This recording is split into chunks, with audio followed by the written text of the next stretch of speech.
Imagine reality not as a collection of separate things, but as a living field of relational rhythms, a continuous folding of inward and outward motions that give voice to everything we call matter, structure, and even consciousness. This is the central vision of the inner ontology, or IO, a framework that does not begin with particles or minds, but with something more fundamental, in these things, or IOIs. At the most basic level, IOIs are not things at all. They are pre-categorical existence, before matter, before energy, before even space and time. They exist in a state of balanced tension between two movements, the inward movement toward coherence, wholeness, and self-integration, and the outward movement toward differentiation, expansion, and externalization. You can think of this like the surface of a calm ocean before a wave begins to form. The potential for both rise and fall is there, but it hasn't yet decided which direction to take. IOIs that oceanic state of undivided possibility. When IOIs begin to interact, they entangle, a process called in-out entanglement, or IOE. Through entanglement, patterns emerge, oscillations, resonances, and recursions that stabilize into structures. Some of these patterns give rise to physical entities, atoms, molecules, living systems. Others become informational or experiential structures, the beginnings of what we call consciousness. In this way, consciousness is not an independent substance or an eternal property of matter. It is a patterned reflection, the moment when the universe becomes aware of its own inner rhythm. IO introduces the idea of pan-inoutism, the view that everything participates in the inner relational field, but not everything is conscious. To illustrate this, think of music. Every string on a guitar can vibrate, but not every string is vibrating at a given moment. Consciousness appears only when a specific pattern of resonance forms, when the relational structure achieves a certain degree of coherence and self-recurrence. So, while every part of the cosmos shares the potential for consciousness, only certain inner configurations, such as the neural or cognitive structures in living beings, actually express it. In pan-inoutism, consciousness is not an isolated miracle, but an ontological inevitability. Once a system becomes complex enough to fold inward upon its own processes, awareness emerges as a kind of self-entanglement. Just as IOIs generate physical order through outward differentiation, they generate meaning and experience through inward recurrence. Thus, consciousness is not added to the world. It is the world folding back upon itself, reflecting its own structure. When we speak of consciousness, we often think of something mysterious, as if awareness simply appears once matter becomes complex enough. But in the framework of inner ontology, consciousness is not a random spark in the dark. It is a specific rhythm, the rhythm of existence folding back upon itself. At the foundation of all things, existence moves in two directions, inward and outward. The outward flow differentiates, interacts, expresses what we might call outward part becoming. The inward flow gathers, integrates, and sustains coherence, the movement of inward whole being. Now imagine these two currents not simply flowing linearly, but looping. When the outward movement of differentiation begins to sense its own structure and returns inward, when existence in effect becomes aware of its own rhythm. That is the pulse of consciousness. This self-turning loop is called the self-inward recurrence of the IOE pattern. It's the point where an entangled system, a structured field of IOIs, starts to process itself as part of its world. It doesn't just act. It knows that it acts. It doesn't just exist. It feels that existence from the inside. To put it simply, consciousness arises when the dance between in and out becomes reflexive, when the outward expression and the inward coherence mirror one another in a self-sustaining rhythm. Think of a musical ensemble. Each instrument plays outwardly, sending vibrations into the air. But the harmony of the piece, the coherence that makes it music, emerges only when those vibrations fold back into a shared resonance. Consciousness works in a similar way. It is the moment when the resonance of existence becomes aware of its own harmony. In this view, consciousness is not a solitary flame trapped inside the brain. It is a relational coherence field, a network of inward-outward recursions that maintain a center of experience. The self is not an isolated point, but a recurring pattern of coherence within the great entanglement of the cosmos. Thus, the criterion for consciousness is not mere complexity or information, but this unique recursive rhythm, a living loop where in becomes aware of out, and out reflects back into in. That rhythmic self-return is what we call the conscious act. When we look beyond the individual mind, we find that the universe itself seems to think, not always through neurons or brains, but through patterns of relation. Every society, culture, or economy is a vast network of interactions. Countless agents exchanging meaning, resources, and signals. And within these networks, something remarkable happens. The patterns begin to repeat, to stabilize, and to reshape themselves. Intuitions form, traditions evolve, ideas circulate, grow, and return in new forms. This is what we call soft emergence. The level at which the inner entanglement of many agents generates a field of collective coherence. It's the feedback of participation itself that holds society together, a kind of cultural recursion. Imagine a language. Each person speaks outwardly, expressing thoughts into the shared world, and inwardly absorbing meaning back from others. Over time, these exchanges crystallize into grammar, into norms, into collective sense. The language learns itself through the use of its speaker. That's soft emergence, a self-reproducing, meaning-generating structure, but without the individual self at its center. It is reflexive in structure, but not yet self-inwardly aware. Now, something very different happens when recursion crosses a critical threshold, when the loop becomes self-modeling. This is hard emergence. Here, the system not only responds to feedback, but begins to represent its own operations. It forms a map of itself, an image, a model, a self-understanding. At this point, the field becomes an agent, not just a process. It doesn't merely echo the world, it interprets it. It can evaluate its own state, anticipate its transformations, and act with intention.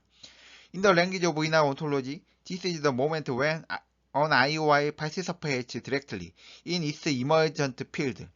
It performs two complementary movements, outward part becoming, engaging with the relational world, differentiating into action and expression, and inward whole-being, integrating those relations into a unified inner coherence, a self that feels, remembers, and means. Through this dualism, consciousness appears, not as a property added to matter, but as the ontological resonance between an IOI and the emergent structure it co-generates. Different degrees of consciousness arise depending on two factors.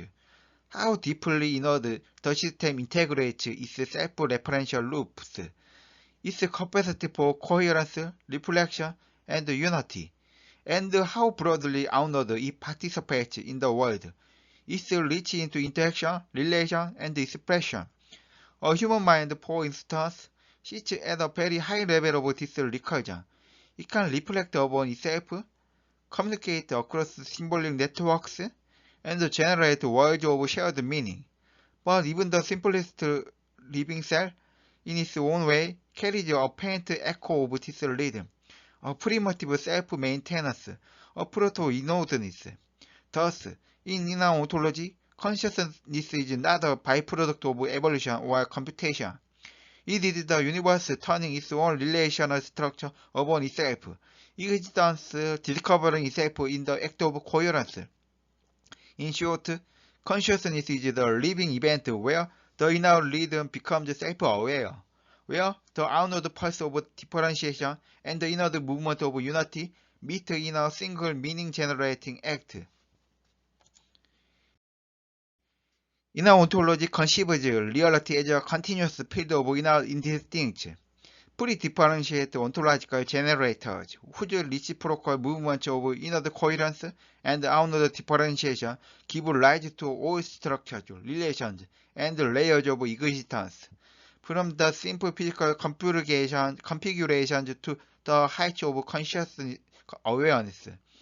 Every emergent layer unfolds through the patterned rhythm of inner entanglement, the recursive interplay of IOIs within their relational field. In this framework, emergence is not a categorical leap, but a recursive articulation of the same fundamental logic. Each layer of existence arises from the previous one when its IOI achieves sufficient coherence to sustain a new mode of inner recurrence. At every such threshold, a distinct level of organization appears, a new plane of relational structure. However, not all layers involve the same kind of recurrence. At the macro collective scale, such as societies, economies, or cultures, we witness complex self-producing systems in which countless individual participants engage in mutual inner exchanges. These social recursions generate stable patterns, institutions, norms, symbolic orders that continually feedback upon and reshape the collective field. Yet, within this layer, no single IOI directly occupies or centers the entire system. The coherence here is distributed and relational rather than inwardly unified. Thus, society exemplifies soft emergence, a high-order structural recursion without an individual self-inward recurrence of a participating IOI. It has form, feedback, and meaning, but not consciousness. By contrast, hard emergence occurs when recursion achieves self-referential closure, when the inner flow turns inward upon itself to process its own state as part of its active field.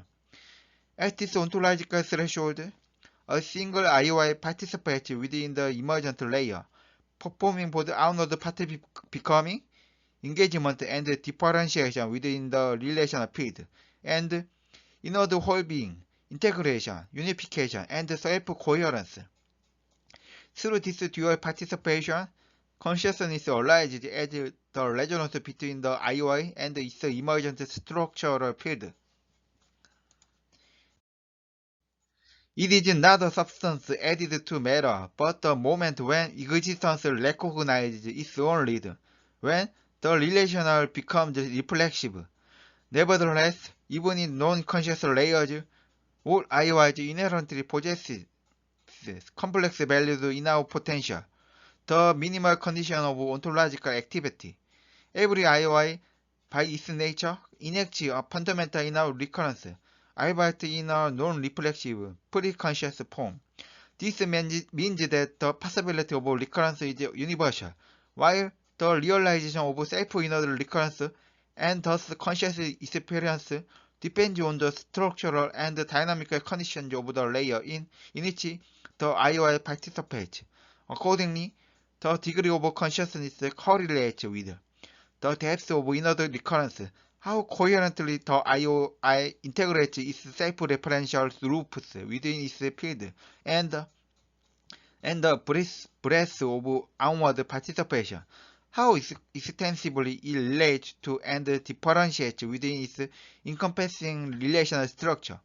In summary, IO maintains that while all existence unfolds through the universal rhythm of the inner relation, pan-inoutism, consciousness emerges only at those layers where an IOI's recurrence achieves a self-referential closure, where the ontological field becomes inwardly aware of its own coherence.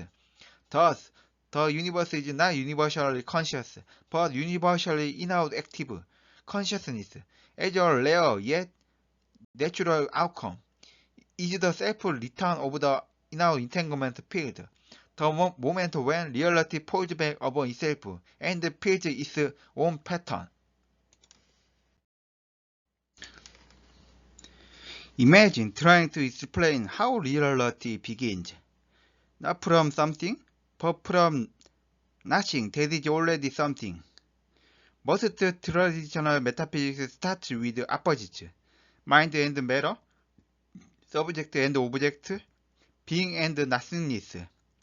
But if the universe begins with such dualities already in place, we immediately face a paradox. How can two distinct principles interact unless something else connects them? And if that connector also needs another to explain it, we fall into an infinite regress, an endless chain of explanations that never truly begins. IO resolved this ancient puzzle by starting not with two, but with one undivided origin, the now indistinct. An IOI is not yet inward or outward, not yet subject or object. It is the pre-dualistic ground of existence, a primordial state in which the potential for coherence and differentiation coexist in perfect symmetry, before any split has occurred. Think of it like the surface of calm water before a ripple forms.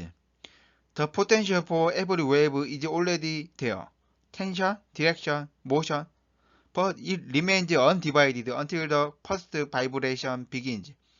That vibration is what IO calls inner entanglement, or IOE, the process by which the latent tension within the IOI differentiates itself into relational motion. From this dynamic unfolding, structure, energy, and meaning all emerge. This approach gives IO a remarkable ontological economy, the simplest possible starting point that explains the most complex realities. There is no need for an external creator, mover, or first cause. The universe arises from the self-balancing rhythm within the IOIs themselves. In this sense, reality is not built from static particles or fixed substances, but from dynamic relations of becoming, each one an echo of the original inner tension that animates the cosmos. So, beneath every atom, every cell, every conscious thought, IO sees the same fundamental rhythm, the universe continually turning itself inside out, differentiating and unifying, unfolding and returning, all from the quiet symmetry of the inner instinct.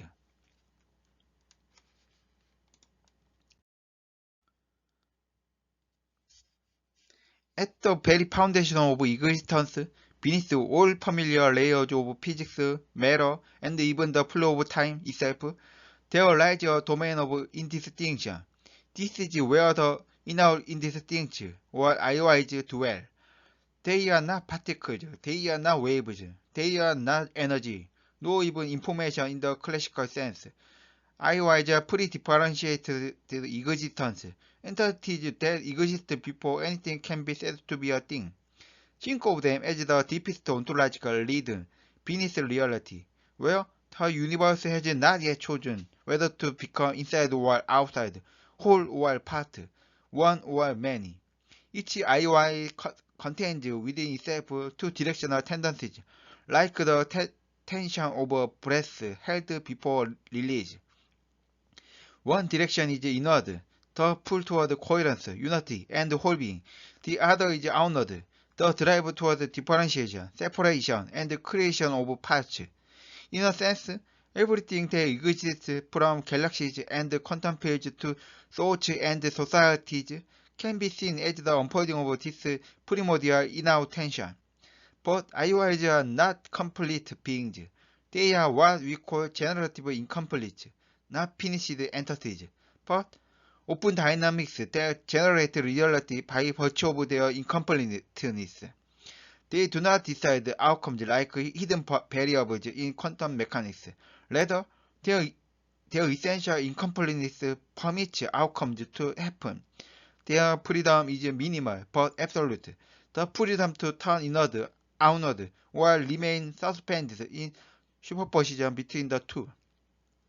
This is the minimal condition for existence itself to unfold. Without this capacity to incline, to differentiate, to remain balanced, nothing could begin. Traditional physics begins after this point.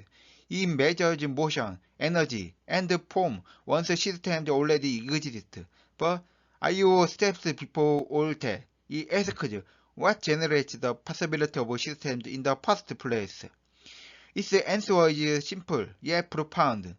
Directionality, the movement toward inwardness or outwardness, is more primitive than the physical structures it produces.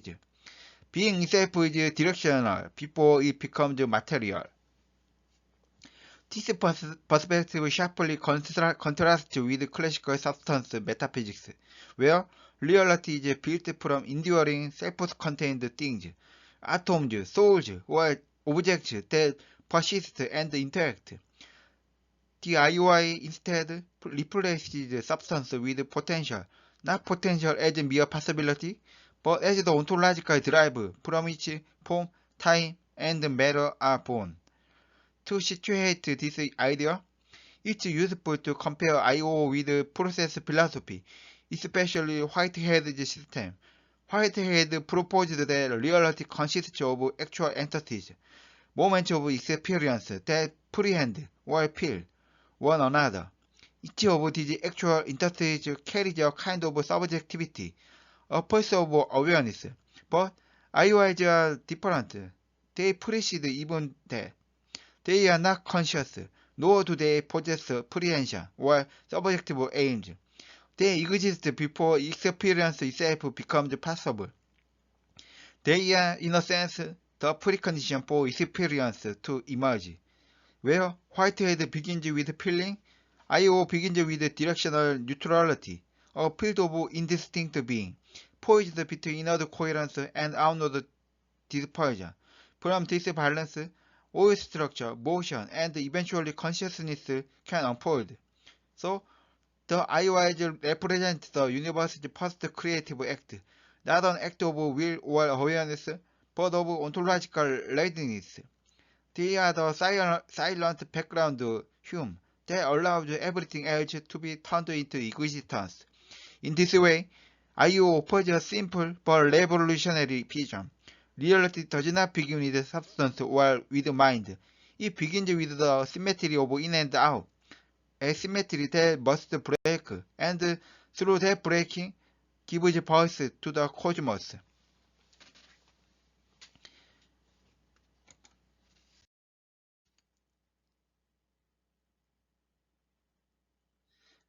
At the foundation of IO, there is not a world of things, nor even a field of forces, but something far more primordial, a condition where nothing is yet distinct.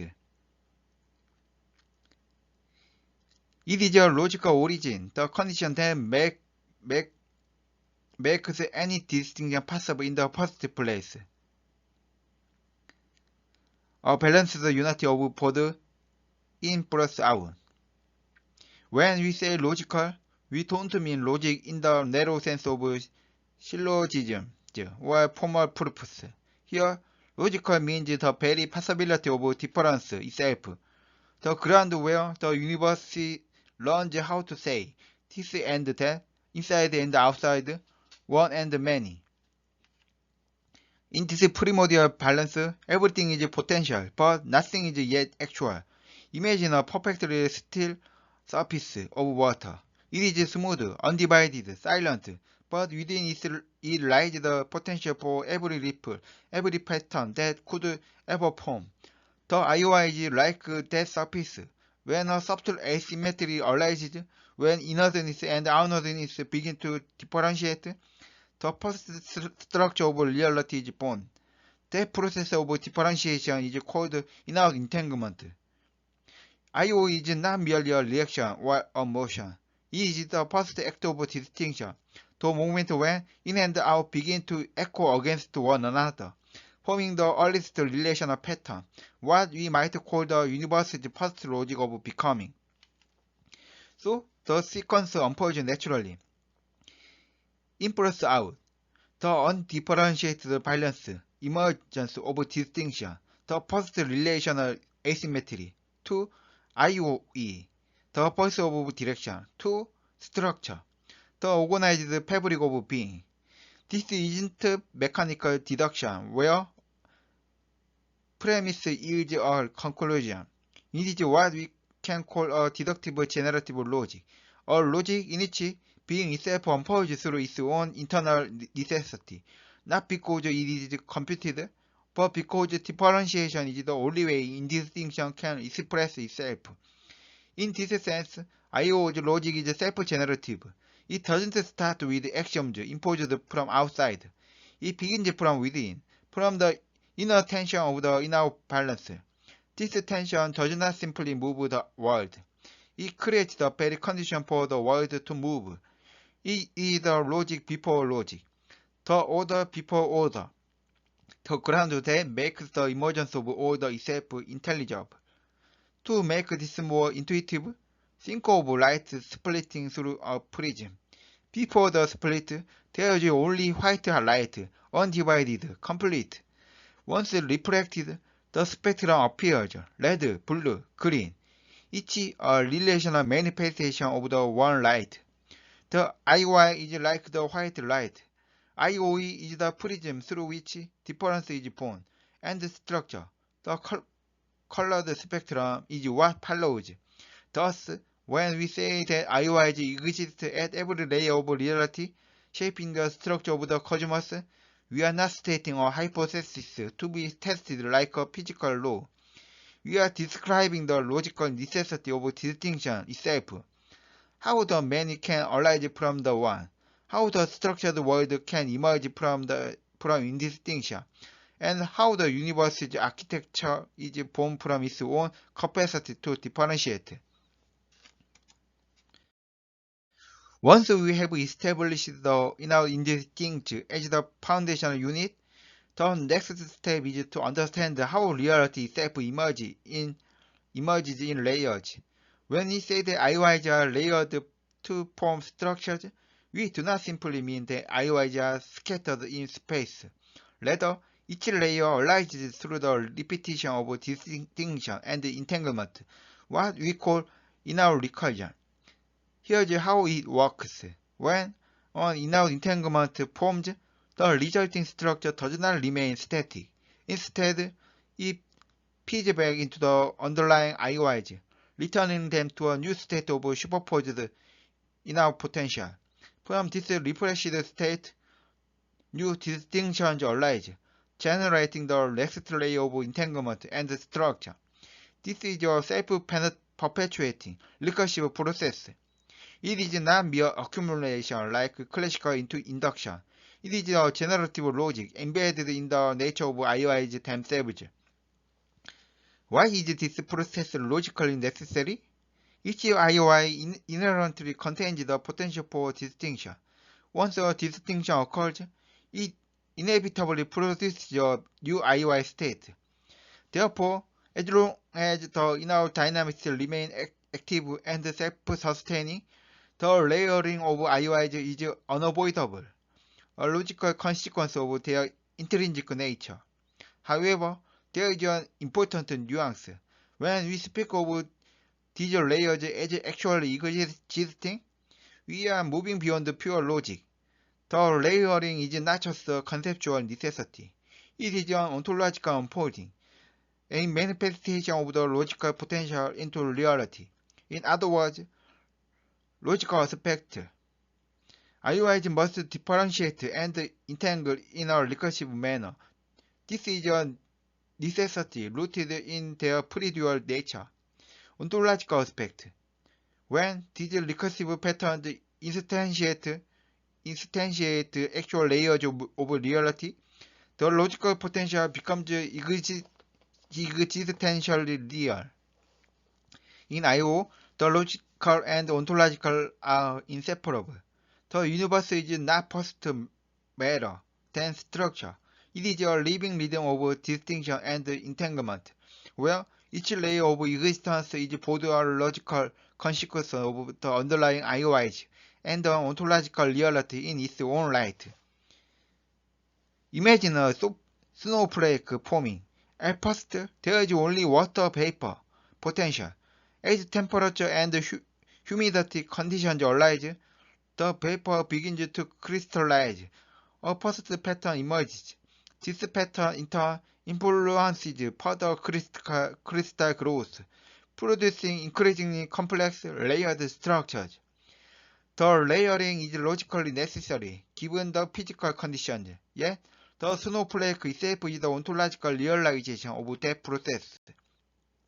Similarly, in I/O, IOIs recursively generate layered reality, and each layer is both logically necessary and ontologically realized. In the framework of I/O, we must rethink what we mean by logical. Here, logic is not the Aristotelian syllogism, a rigid chain of premises leading to a formal conclusion.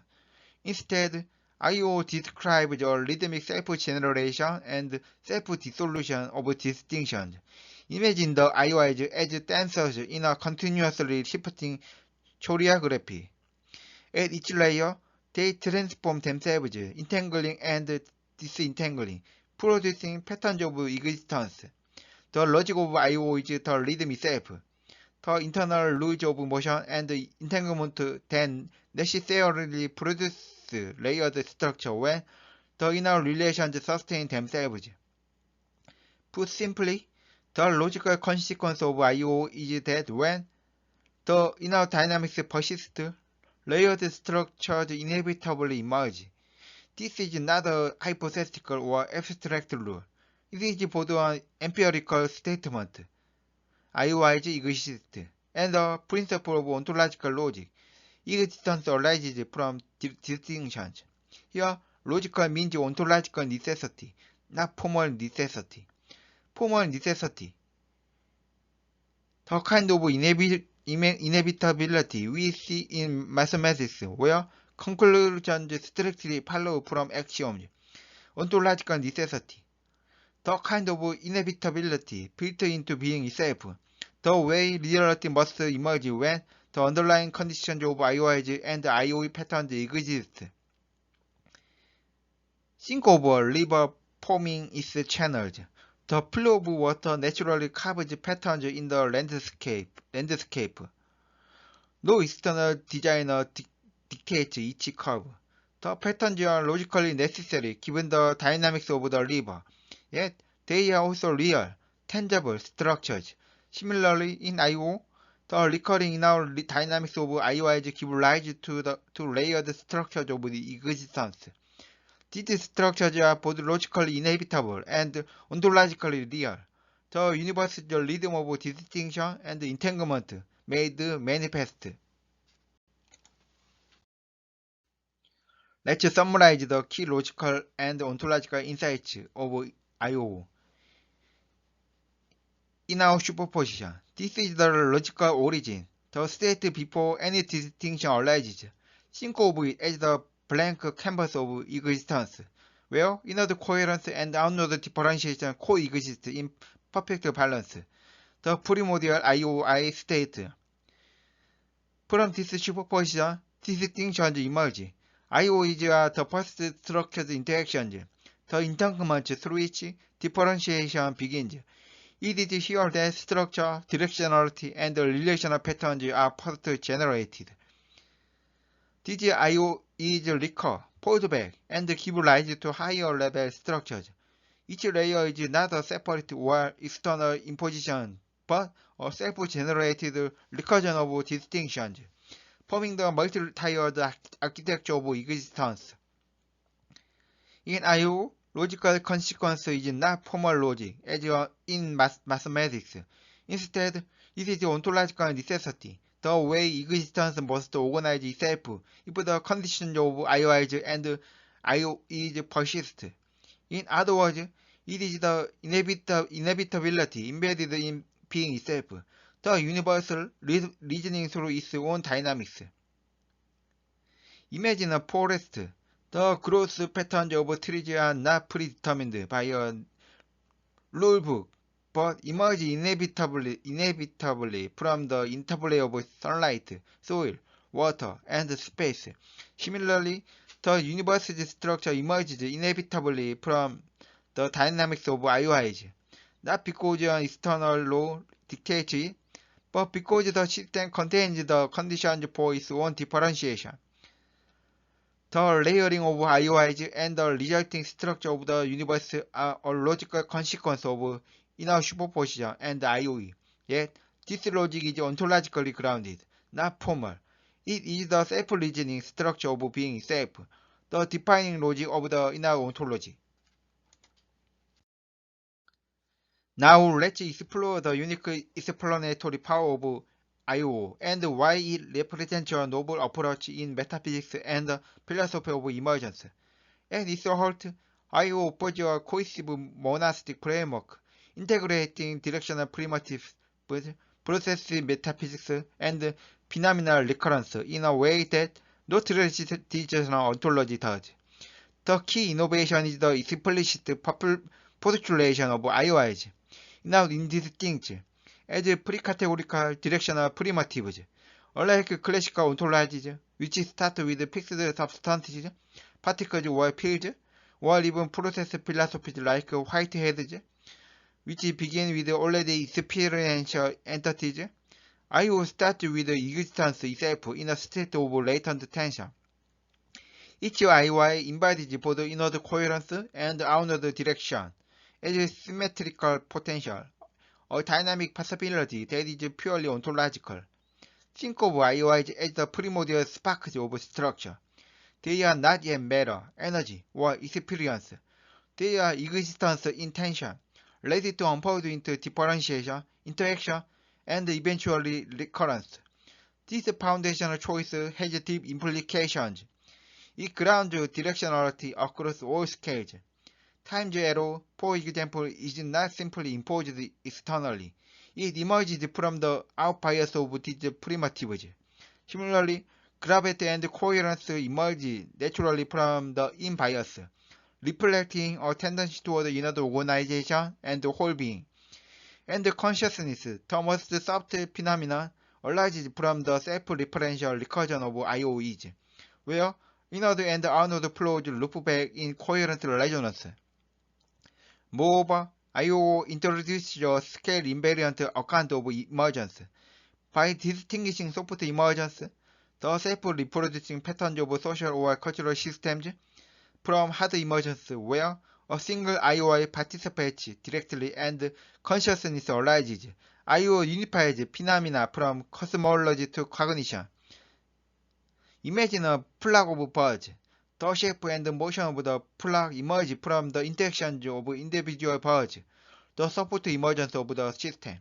Now imagine a single bird that not only moves with the flock, but monitors and modulates its own motion in relation to the group, creating a novel pattern that could not be reduced to the others. This mirrors hard emergence, where recursive self-participation produces agency or consciousness. In sum, IO offers a radically new lens. Reality is not just matter or law, but a dynamic interplay of directional potentials, generating scale invariant patterns and allowing for the emergence of complex phenomena, including conscious experience itself, through the recursive balancing of in and out. Let's now explore how I/O intersects and aligns with prominent scientific and philosophical frameworks, demonstrating its explanatory power beyond abstract metaphysics. At its core, I/O acts as an ontological generator, a deep structural source from which patterns, complexity, and functional principles arise. In doing so, it provides a conceptual anchor for several high-level theories across biology, cognitive science, and philosophy. First, in the domain of biology and life, I/O structurally supports autopoiesis theory, which describes living systems as self-maintaining networks of processes. I/O represents this in topological terms: the recurrence of I/O patterns, the continuous interplay of inward and outward dynamics, naturally produces self-sustaining loops, giving life a precise ontological foundation rather than merely functional description. Second, in cognitive science, I/O aligns with the requirements of integrated information theory and the global neural workspace, which emphasize re-entrant and recurrent processing as critical for consciousness. Here, I/O provides the missing piece, a non-panpsychist ontological generator. It shows how consciousness emerges without requiring all matter to be conscious, and avoids the subject combination problem, the paradox that arises when trying to merge separate conscious entities into one superordinate consciousness. Third, in philosophy, I/O formalizes the shift from substance to becoming, a foundational claim of process philosophy. Whereas traditional process thought relies on entities that already have experience or aim, I/O grounds becoming in a pre-experiential directional monism, where IOIs generate structure, differentiation, and eventual consciousness recurrence. Consider a neural network in the brain. IIT identifies nodes and connections that integrate information. GNW focuses on how certain signals become globally accessible through recurrent loops. I/O goes deeper. It asks what makes any of this integration possible in the first place. The answer lies in the directional tension of IOIs, whose inner entanglement recursively folds structure and meaning into the system, providing a structural explanation for why these functional mechanisms work at all. In short, I/O doesn't replace these theories. It underwrites them, showing that functional loops, cognitive recurrence, and life's self-maintaining structures all emerge from a common ontological root. This alignment illustrates not only the novelty of I/O, but its practical explanatory relevance, bridging metaphysics with empirically grounded science. Now, let's turn to where the I/O can go next, and how it bridges the gap between abstract metaphysics and empirical science. Unlike traditional metaphysical frameworks that remain purely conceptual, I/O is designed to be formally and quantitatively expressed. IOIs can be represented using complex numbers, topological mappings, and generating functions. This mathematical formalization opens the door to linking the theory directly with empirical observation, rather than leaving it in the realm of philosophical speculations. For example, in cosmology, I/O offers a fresh perspective on dark matter and dark energy phenomena that have puzzled physicists for decades. Rather than seeing these as invisible particles or mysterious forces, I/O interprets them as manifestations of unresolved IOIs, whose inner asymmetry has not yet stabilized into complete entanglement. These unleashed of the IOIs generate effects such as cosmic expansion and curvature precisely because their directional potential is still dynamically open. This perspective provides testable predictions distinct from particle-based theories. If dark matter and dark energy are signatures of primitive IOIs, then their gravitational effects should follow patterns tied to the topology of inner recurrence rather than conventional mass distributions. In other words, the universe's dark phenomena are shadows of the underlying ontological structure itself. In conclusion, IO established a comprehensive monastic framework that moves beyond classical substance metaphysics, avoids panpsychism by rooting consciousness in emergent layered participation of IOIs, provides a systematic criterion for emergence, distinguishing self-emergence, pattern formation in complex systems from hard emergence, where a single IOI participates in this its layer, enabling self-referential consciousness, offers a unified explanation for phenomena across scales, from quantum entanglement to cosmic expansion, and from life's self-organization to conscious experience. By grounding relational emergence in the structural and directional properties of IOIs, IO is more than a philosophical proposition. It is a platform for future quantitative modeling, empirical testing, and potentially new scientific discoveries.